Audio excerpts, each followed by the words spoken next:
everybody. It's good to see you guys this weekend, and welcome everybody watching online also. Thanks for joining us and being together as a church family this weekend. Lots and lots of stuff happening here at Grace, and it's always a blast and exciting. We told you earlier about the Grace Seminary coming in. I encourage you guys, if you've ever wanted to kind of formally study the Bible more, or if you have continuing education credits at work, or if you're retired or young and just want to pursue another degree, it's a fully accredited degree. And it's like a big deal that it's right here locally.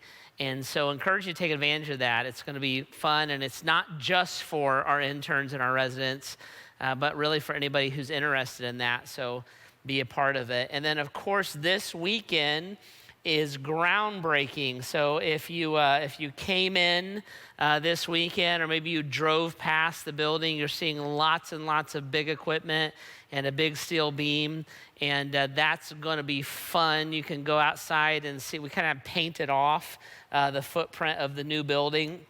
And look at all that. And so Sunday afternoon, 4 o'clock, we're going to ground break that. And want you to be a part of it. Come on in for that today and be a part of it and check things out. Bring a shovel. And we're going to do that rain or shine. So regardless of what the weather is, we're going to have a good time together and be a part of it. I want you to do that. And then what's going to happen starting at 4 o'clock, we'll break that ground. And then from there, things are going to hit kind of high gear a little bit. And so as you drive past the building or come in for services, you're going to see a lot of stuff almost immediately start to be disrupted and see the guys get right to work. If you have children at the Gent Road building, you're going to have lots of changes. So starting May 1st, we're going to move the kids to the other side of the building. And so just keep your eye out for signs and things like that. What is now our nursery wing, upstairs and downstairs, is all getting demolished. So that's all going to go away. And we're going to move the kids, kind of tuck them into other places in our building. And that they'll have a great time. It'll be awesome. It'll be fun. But there's just going to be lots and lots of changes. And then as we go through this building process, you're going to notice lots and lots of changes. So it's going to be disruptive, but we're working on our dreams, and we're working on what we believe God has called us to. And at the end of it all, it's going to be fantastic and exciting to be a part of it. So it'll be fun as you come into church every week to see those changes and watch all that play out. But that all kicks off right now, and so we're excited about it, and of course want you to be a part of it. So lots and lots of fun stuff like that going on. We're in a series right now that we call So Close, things that get in between us and God, and we've been talking about how there's these fine lines in our life, right? There's a fine line between winning, losing, victory, defeat, a hilarious story and a tragic story. And there's a fine line that often plays out for us in faith as well. Decisions that we would make between what we would believe or not believe, what we would accept about Christ or not accept about Christ. And that fine line can affect our salvation. That can affect whether we receive it or not. That can affect whether we kind of embrace God at His word, at His promises, and whether we receive the life that He really wants to give us or not. And so we've been looking at that, kind of looking how that plays out a little bit. And how that shakes out in our life. So I want to show you another one of these fine lines this weekend. And I want to introduce you to a lady who was kind of walking that fine line a little bit. And then I want to talk a lot about her life and show you how Jesus interacted with her, all right? So we talk a lot here at Grace that we want to discover the heart and the mind of Jesus. We want to know who He is, how He loves us, and then we also want to understand what He thinks and why. And this weekend, we're going to lean like kind of in a special way into His heart. And I want you to see His heart for this lady and what He was pursuing in her, how He cared about her, and what she had to learn to trust and hold on to with Him. So let me introduce you to her, and then we'll talk about this some. So if you got a Bible, grab it. Let's go to John chapter 4. John chapter 4, if you want to use the Bibles that are in the chairs there, it's page 863. And this is on the app as well. And we often call this the Samaritan woman or the woman at the well, all right? So John chapter 4, Jesus is traveling with his disciples. He's kind of headed to a different town, and he walked about 30 miles out of his way to intentionally go to this region called Samaria, and he wanted to connect with this lady. And so there's a lot of ramifications to that. We won't dig into all of them this weekend, but we'll pick it up in verse 7. Jesus goes to Jacob's well, and he interacts with this lady. It's about noon at the well. In verse 7, when a Samaritan woman came to draw water, Jesus said to her, "Will you give me a drink?" His disciples had gone into town to buy food. Verse 9, the Samaritan woman said to him, "You're a Jew, I'm a Samaritan woman. How can you ask me for a drink? For Jews don't associate with Samaritans." Jesus answered her, "If you knew the gift of God and who it was that asked you for a drink, you would have asked him and he would have given you living water." "Sir," the woman said, "you have nothing to draw with and the well is deep. Where can you get this living water? Are you greater than our father Jacob, who gave us this well and drank from it himself along with his sons and his livestock?" Jesus answered, "Everyone who drinks this water will thirst again, but whoever drinks the water that I give them will never thirst. Therefore, indeed, the water I give them will become in them a spring of water welling up to eternal life." Jesus said to him, "Sir, give me that water so I don't get thirsty and have to keep coming here and drawing this water." And he told her, "Go call your husband and come back." "I have no husband," she replied. And Jesus said to her, "You are right when you say that you have no husband. The fact is that you have 5 husbands, and the man that you now have is not your husband. What you have said is quite true." "Sir," the woman said, "I can see that you're a prophet. Our ancestors worshipped on this mountain, but you Jews claim that the place where we must worship is in Jerusalem." "Woman," Jesus replied, "believe me, a time is coming when you will worship the Father neither on this mountain nor in Jerusalem. You Samaritans worship what you do not know. We worship what we do know, for salvation is from the Jews. Yet a time is coming and has now come when true worshipers will worship the Father in spirit and in truth, for they are the kind of worshipers the Father seeks. God is spirit, and his worshipers must worship him in spirit and in truth." And the woman said, "I know that Messiah called Christ is coming. When he comes, he'll explain everything to us." And then Jesus declared, "I, the one speaking to you, I am he." So this super fascinating interaction between Jesus and this woman at the well, or this Samaritan woman, right? So let me just frame it up here a second for you. This lady was a lady who had a lot of pain in her life, right? And Jesus surfaces that pain. They're talking back and forth about water, back and forth about the well. Jesus lays down the metaphor of living water. If you drink it, you'll never thirst again. She's not really connecting with that. In fact, she's a little bit defensive. So she's a little bit snarky. "Well, you don't have anything to get it with. It's a deep well. Get your own living water." And he's like, "You're going to want this." She's like, "Well, tell me how to get the living water so I don't have to keep coming here and lugging water up," right? She's speaking out of her pain. And then what Jesus does is kind of fascinating. He real abruptly interacts with her, and he's like, "You know what? Let's go ahead and hop off of this metaphor merry-go-round. Call your husband." "I don't have one." "You're right. You've had 5, and now you're living with your boyfriend. So you're right. You don't have a husband," right? And Jesus just almost startles her and shocks her, and he's cutting to the core of what she is struggling with. In the ancient world, for a woman to be divorced 5 times, and then to be living in sin with a boyfriend was absolutely unheard of in the ancient world. And it tells us a lot about this lady's life. She was at the well at noon in the middle of the day. In the Middle East, you don't do anything at noon.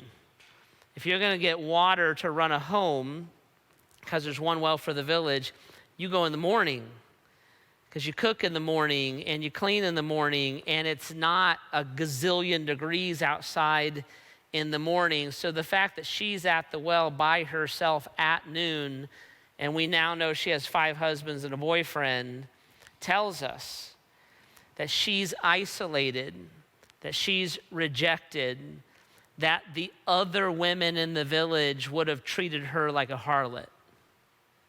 Nobody wants to be around this woman. Nobody wants to be attached to this woman.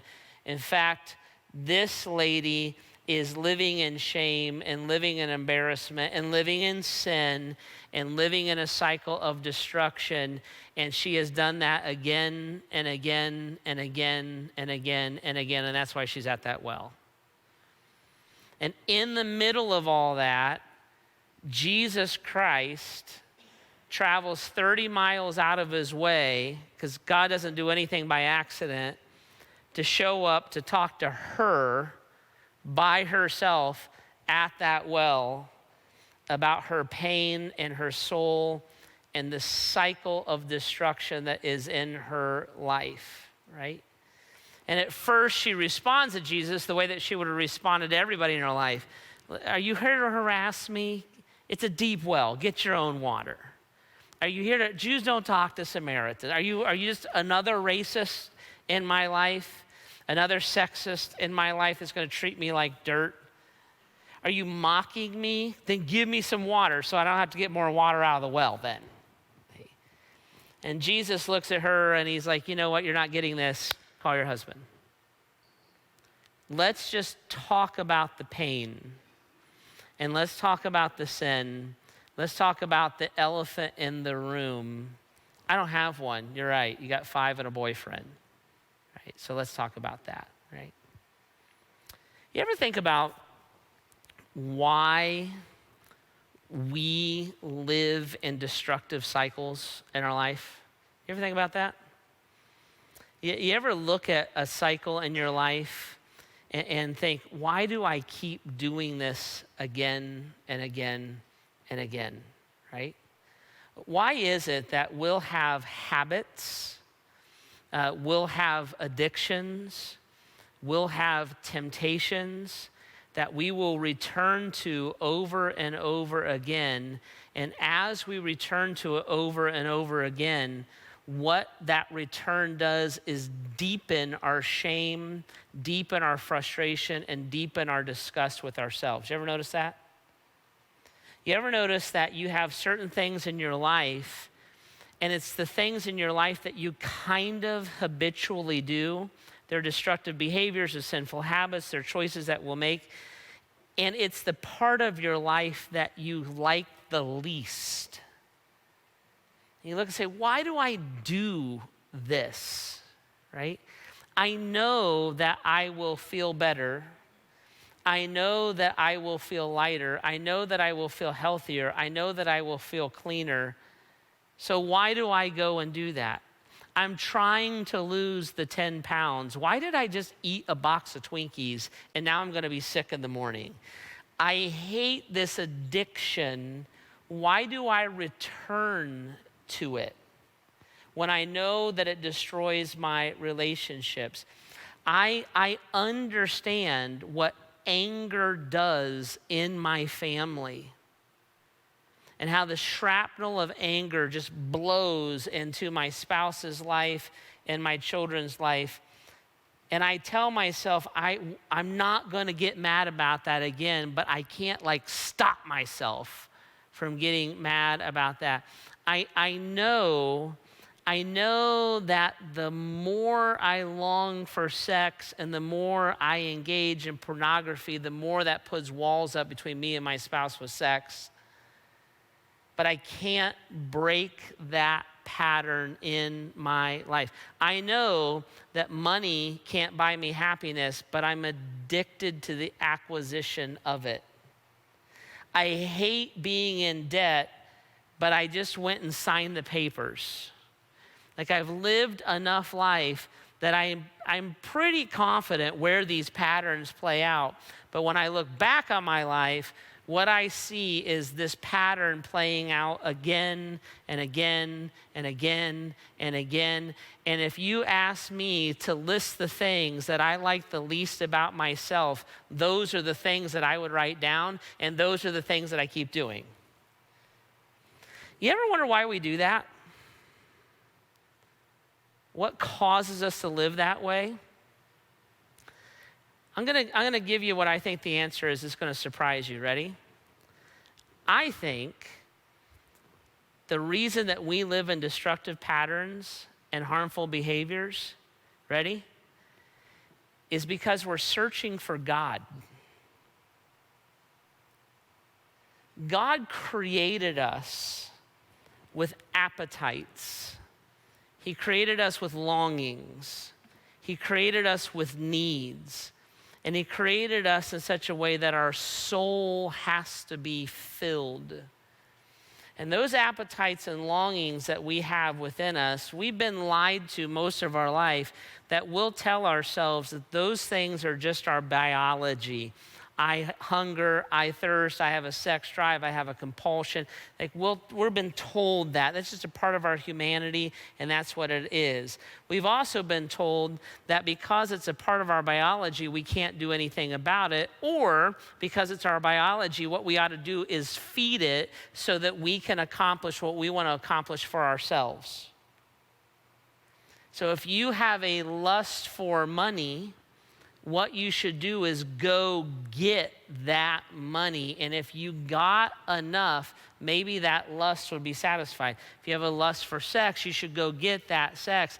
And if you could get the thing that you want, then that thing would be satisfied. And that thinking and those lies actually over time always lead us on a path of destruction. Pleasure turns into addiction. Sex turns into shame if it's outside the context of marriage. Money turns into materialism. See?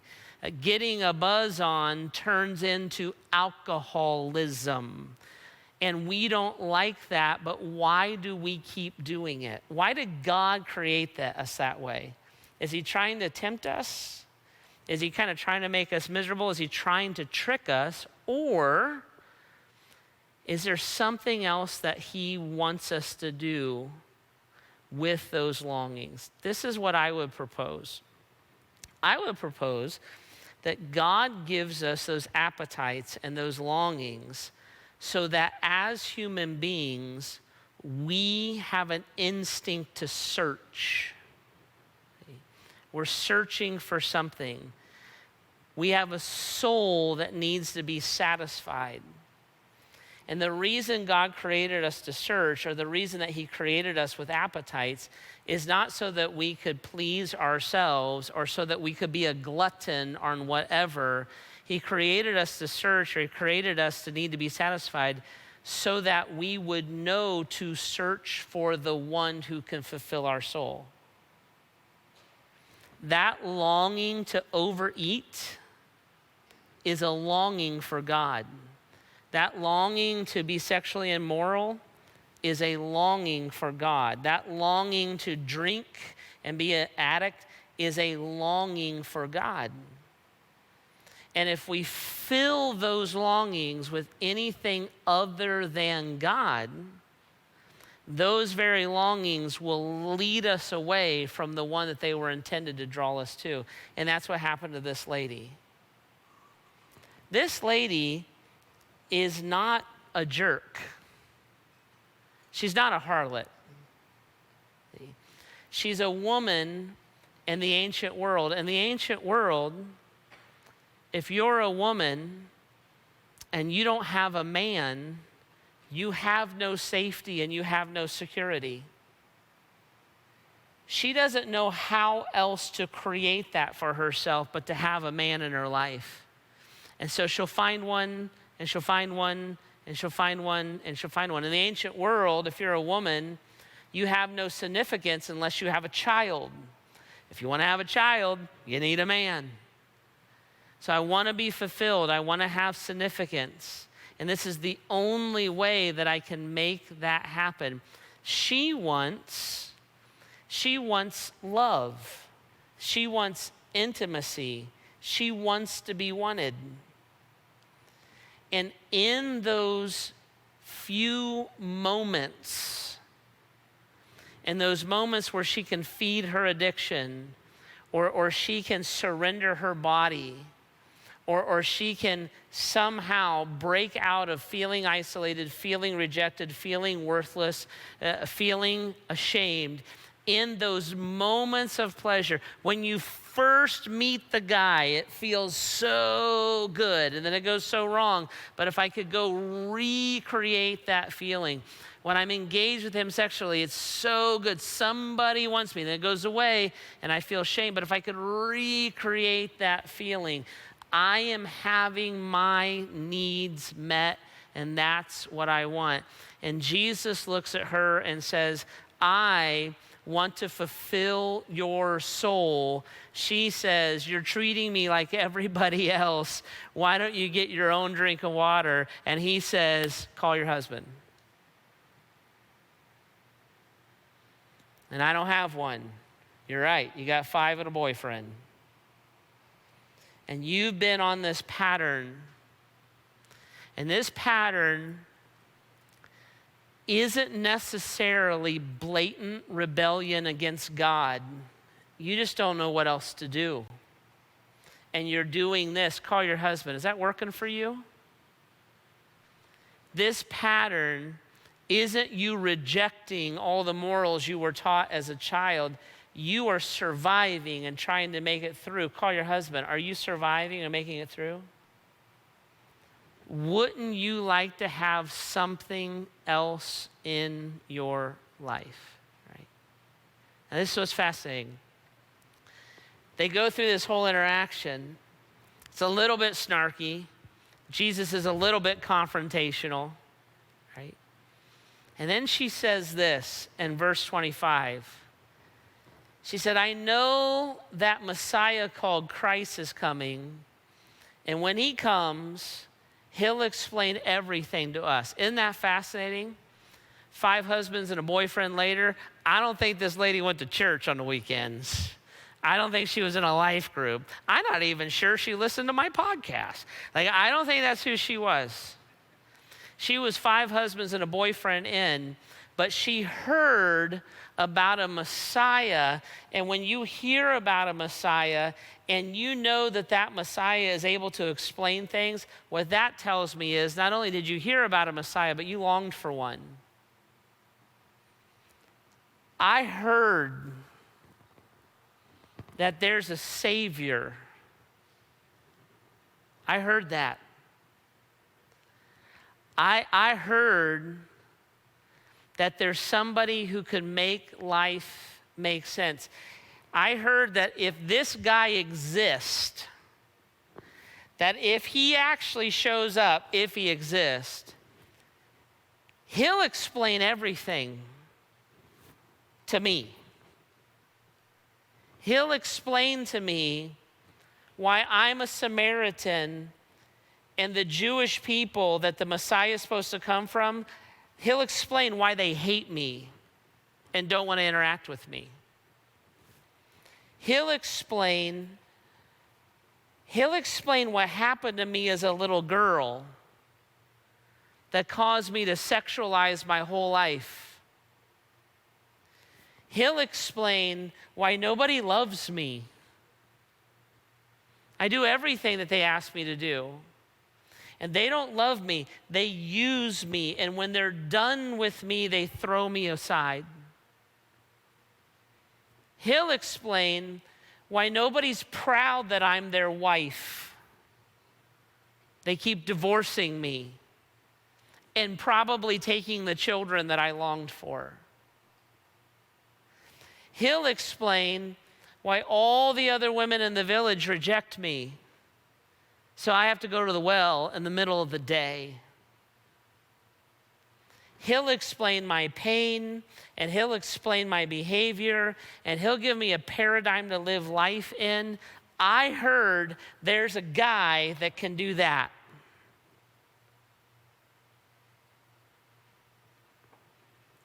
And I want that guy to exist. See? We want Jesus to be Jesus. I do.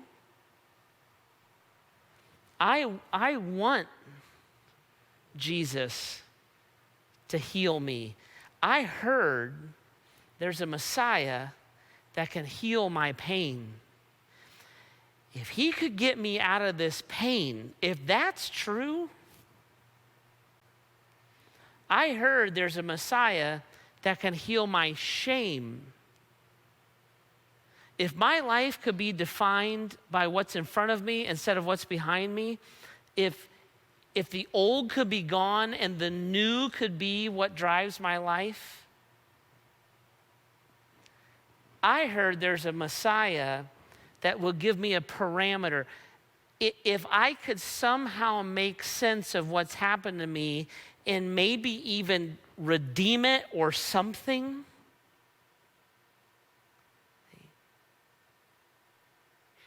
I want that to be true. And the woman at the well, she wanted this Messiah to show up.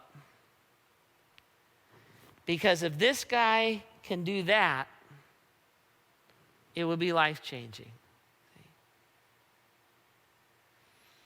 And Jesus looked at her, one of the greatest sentences in the whole Bible, and he says, I, the one speaking to you, I am he.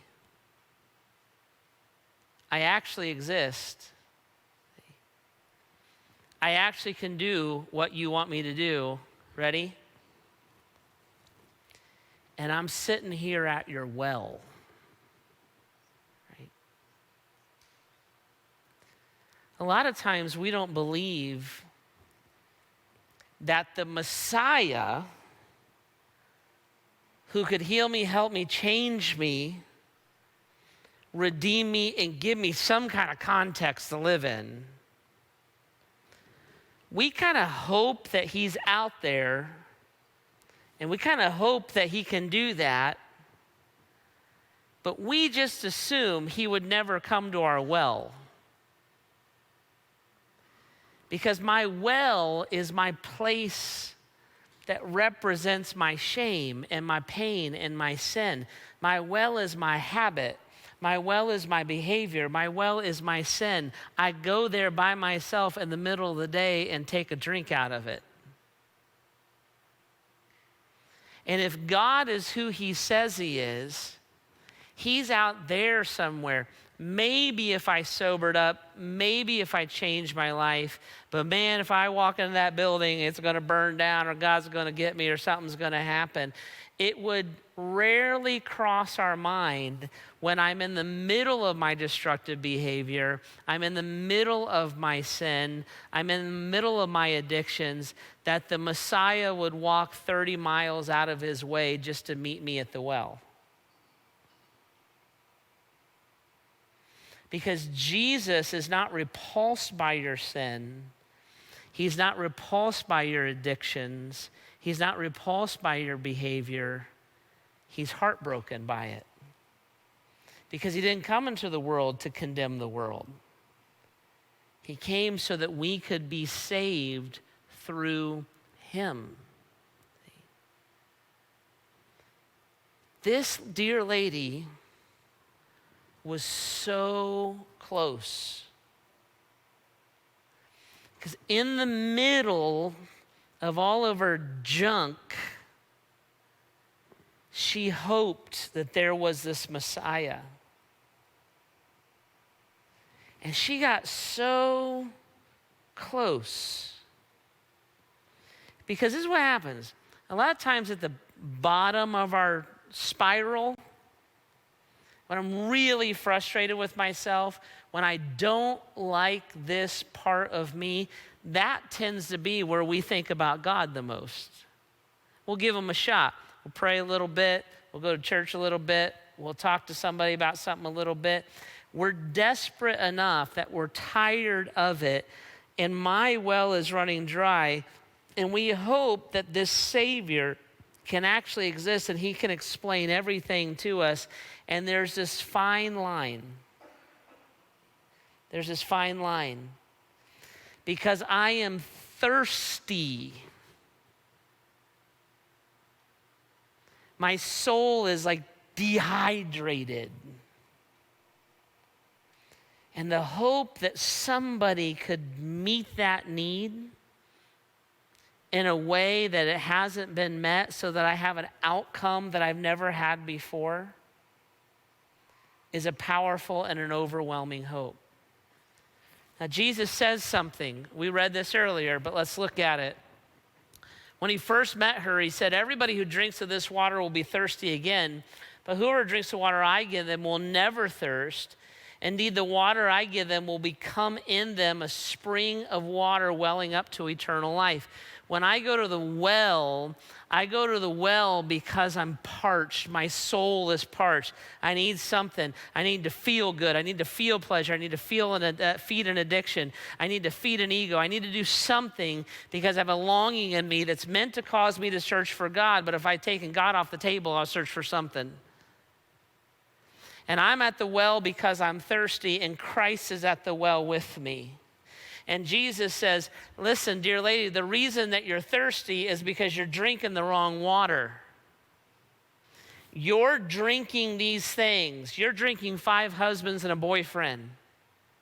You're trying to fill the needs of your soul with something that dehydrates your soul. You guys ever drank a cold Coke on a hot day? I love Coke. Just that sugar, corn syrup, diabetes machine. Like, don't you just love that? And it tastes so good going down. And you think, Jeff, that's crazy. I drink Diet Coke, which is great, more chemicals. And so you just drink that going down. You know what Coke does when you drink it? Coke actually dehydrates you. It feels good. It feels smooth. But it actually dehydrates your body. Jesus looks at her and he said, here you are at the well because you're thirsty, your soul's longing. 5 husbands and a boyfriend. I'm going to lean back into that behavior, back into that addiction. He's like, I get the thirst is not the issue. The thirst is actually something I created in you. You're just drinking the wrong water.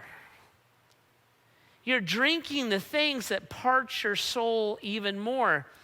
The Messiah that you hope for, the God that can heal you, the God that can help you, the God that does love you, he's not out to get you. He would have got you. I'm meeting you at your well. I'm meeting you at your point of thirst. But you have to drink this living water. And your longing is not the problem. Your solution is the problem. And when we're at the bottom and we're desperate and we're broken and we're frustrated, ready? In some ways, you're never closer to Christ than right there. But if you pick up the wrong thing, it's a fine line between winning, losing, victory, defeat, a hilarious story, and a tragic one.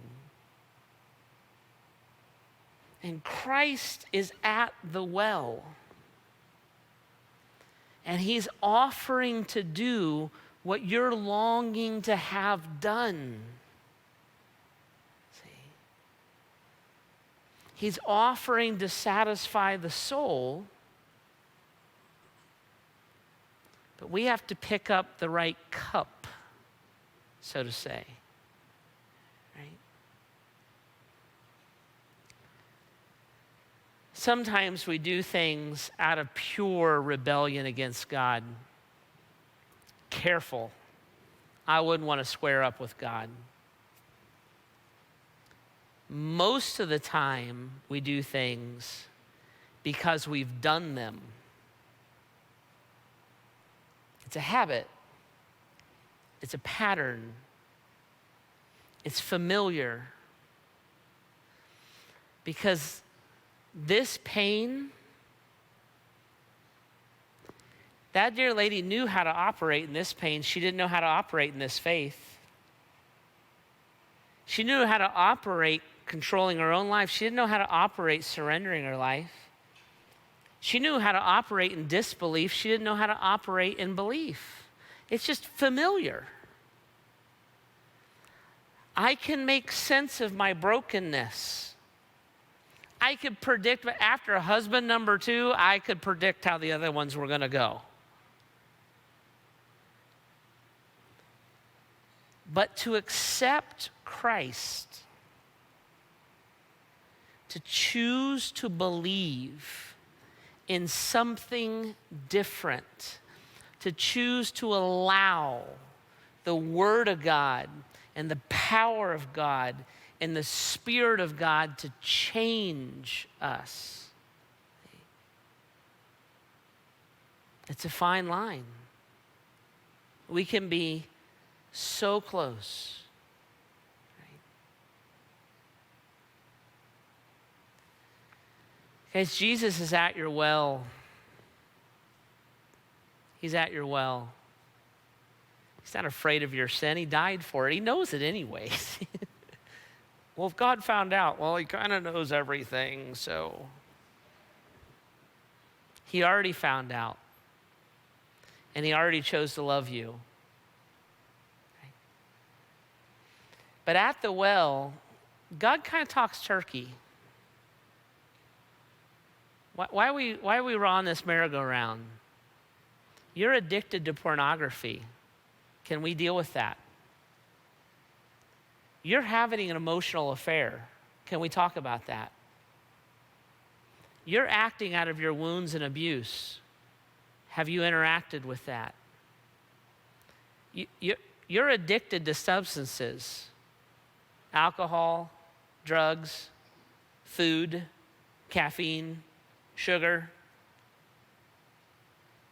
Can we just talk turkey?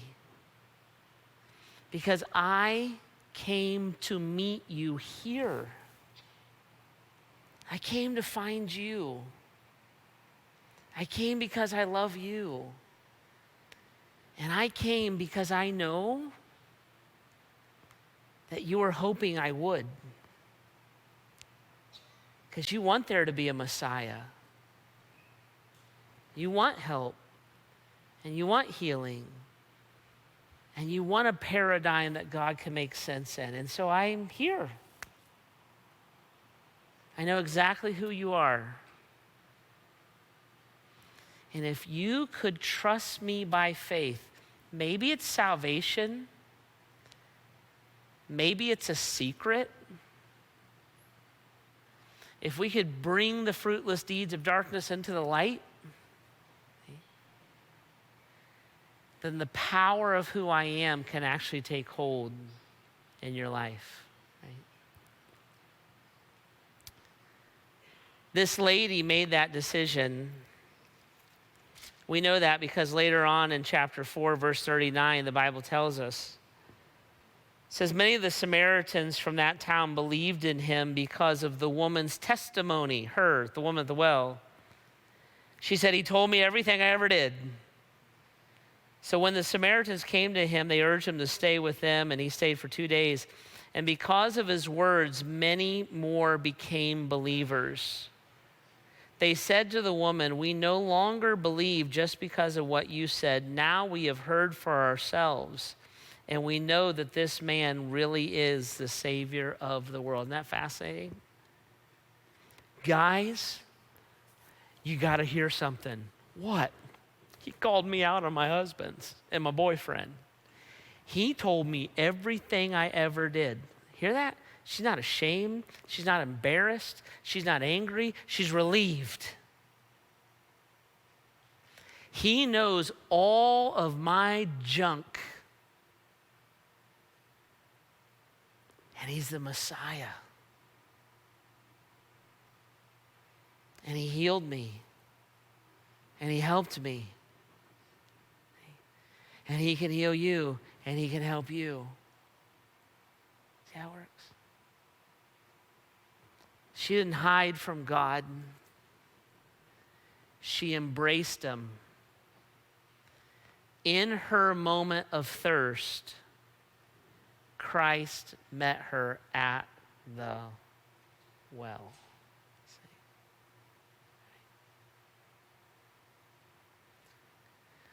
When we sense God,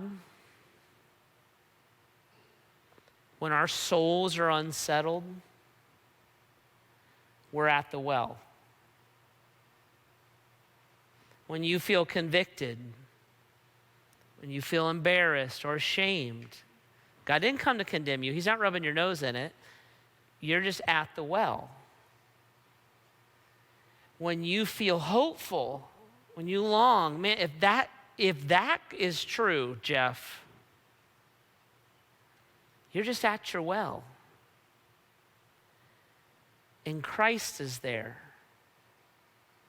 And he already knows. And he came to meet you, to forgive you, to accept you, to free you. This lady could have taken a drink of water and left. You can be so close, right? So close. Right?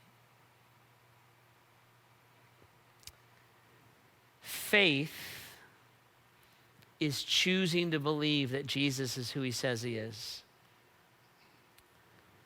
We accept his salvation by faith. We accept his healing by faith. We accept his help by faith. We accept his redemption by faith. And there's a fine line. There's a fine line. And what you choose to do in your moment at your well will define the direction of your life.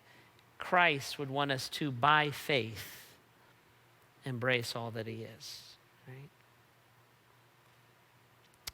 Jesus, would you help us? Lord, I think the well's scary.